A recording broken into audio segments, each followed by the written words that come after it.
ආයුබෝවන්. ඔන්න අද දවසේදීත් ප්‍රඥා උදපාදී YouTube channel එකෙන් මම ආවා ඔයගොල්ලන්ට බොහොම වැදගත් වටිනා වීඩියෝ පටයක් අරගෙන. පසුගිය වීඩියෝ පට වලින් මම කතා කරා මේ සහ කම්පැනි කියන්නේ මොකක්ද කියලා. ඒ වගේම සහ කම්පැනි ඇති වැදගත්කම පිළිබඳවත් කතා කළා. ඉතින් මේ වීඩියෝ පටෙන් කතා කරන්න බලාපොරොත්තු වෙන්නේ සහ කම්පැනියෙන් යුක්ත දරුවෙක් වෙන්නේ කොහොමද කියන කාරණාව. මොකද විශේෂයෙන්ම මේ ගුණාංගය දරුවන්ට ඉතාම වැදගත් වෙන දෙයක්. ඒ නිසා ඔබත් කැමති ඇති ඔබේ දරුවත් කොහොමද මේ සහ කම්පැනියෙන් යුතු දරුවෙක් වෙන්නේ කියලා.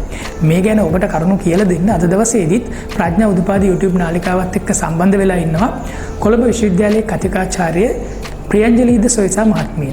අපි එතුමියගෙන්ම මේ ගැන හරියටම අහලා දැනගමු.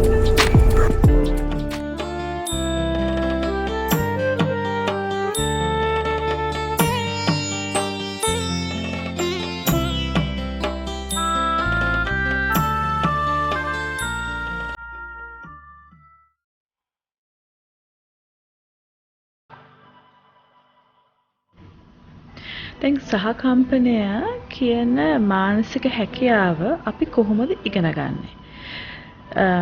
සමහර අයට උප්පත්තියම වගේ මේ සහකම්පනය කියන හැකියාවක් පිටලා තියෙනවා. අපි හිතුවොත් අපි පොඩි කාලේදී මොන්ටිසෝරි පන්තියේදී හරි පළවෙනි ශ්‍රේණියේදී දෙවෙනි ශ්‍රේණියේදී අපිට යාළුවෙක් ඉන්න පුළුවන් ඇති ඒ කාලේදී එයා ඇත්තට අපිට හරි කැමති. තාමත් එයා ගැන මතක් කරනකොට අපිට පොඩි සිනාවක් එනවා. එයාට ආදරයක් ඇති වෙනවා.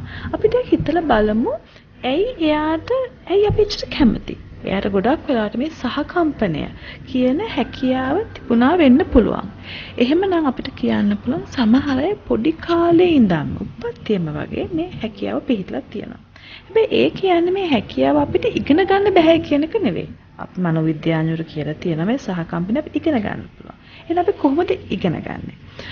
පළවෙනි කාරණේ තමයි අපි ටිකක් අනිත් අය ගැන හොදිසියෙන් ඉන්න ඕනේ. මොකද අපේ ජීවිතේ ගොඩක් වෙලාවට අපි ගැනමනේ හිතන්නේ. අපේ විෂයන් වලට අපි ගන්න මාක්ස් එක, ටීචර් අපිට කැමතිද, අපි කරන ජොලි දෙයක් අපි ගැනම හිතන්නේ. දැන් සහකම්පනයක් තියෙන කෙනෙක් ඒ පුද්ගලයා එයා ගැනත් හිතනවා. හැබැයි පන්තියේ එහා පැත්තේ වාඩිලා ඉන්න ළමයා, පන්තියේ අර දුප්පත් ළමයා, පන්තියේ වැඩි හොඳට ඉස්කෝලේ වැඩ කරන්න බැරි ළමයා, නැත්තම් දවල්ට කෑම ගේන්නේ නැති ළමයා.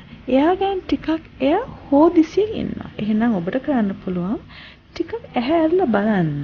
පන්තියේ ඉන්න විවිධ ළමයි ගැන, එයාගේ ගැටලු ගැන. තමා ගැනම විතරක් බලන්නේ නැතුව. බලන්න සමහර පන්තියේ ඉන්න පුළුවන් ඉන්ටර්වල් එකට දවල් ඉන්නකොට එයා කෑම ගේන්නේ. ඇයි හේතුව? සමහර ළමයි නිතරම හෝම්වර්ක් කරන්නේ. ඇයි ඒකට හේතුව? සමහර ළමයි නිතරම දුකෙන් වගේ ඉන්නවා. ඇයි ඒගොල්ලන්ට කතා කරන්න? ඒගොල්ලන්ට ඇයි මේ හේතුව කියලා අහන්න. පුළුවන් නම් ඒගොල්ලන්ට උදව්වක් කරන්න. ඒ පළවෙනි විදිය අනිත් සහකම්පනය දියුණු කරන්න. තව දෙවෙනි විදියකුත් තියෙනවා. දෙවෙනි විදිය ඊට වඩා ප්‍රබල විදියක්. හැබැයි ඒක කරන්න ටිකක් අපහසුයි. හැබැයි කරන්න පුළුවන්. ඒක කරන්න ඕනේ අපි. ඒ මොකද්ද? ඔබගේ මනස මේ මොහොතේම තියාගන්න බලන්න. මේ මොහොතේම තියාගන්නවා කියන්නේ මොකද්ද? අපි ගොඩක් වෙලාවට මනස යවනවා අතීතයට, අනාගතයට, හෝ සිහින ලෝකයට. ඒ දැන් අපි ජොලි කියලා හිතනවා. ඇත්තට ජොලි නෑ.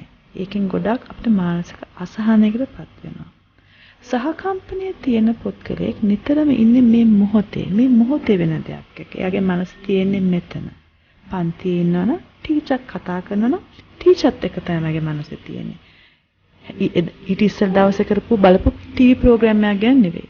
එහෙම තමාගේ මනස මේ මොහොතේම තියාගෙන ඉන්නකොට මේ සහකම්පනය වගේ බොහෝම විශිෂ්ට හැකියාවක් තමාගේ හිත ඇතුලෙන් වර්ධනය වෙනවා. ඉතින් මේ වගේ බොහොම වැදගත් වීඩියෝ පටයක් අරගෙන ඉතාම ඉක්මනට මම ඔයගොල්ලෝ ගාවට එනවා. ඒතෙක් එකතුලා ඉන්න ප්‍රඥා උදපාදී YouTube නාලිකාවත් සමගින්ම කියලා ඔබට සිහිපත් කරනවා. ඒ වගේම ඔයා තාම මේ ප්‍රඥා උදපාදී YouTube නාලිකාව subscribe කරලා නැත්නම් subscribe කරන්නත් අමතක කරන්න එපා. ඉතාම ඉක්මනට අලුත් වීඩියෝ පටයකින් අපි මුණ ගැහෙමු. ඒතෙක් ඔයාලා හැම දිනකටම සුබ දවසක්. ආයුබෝවන්.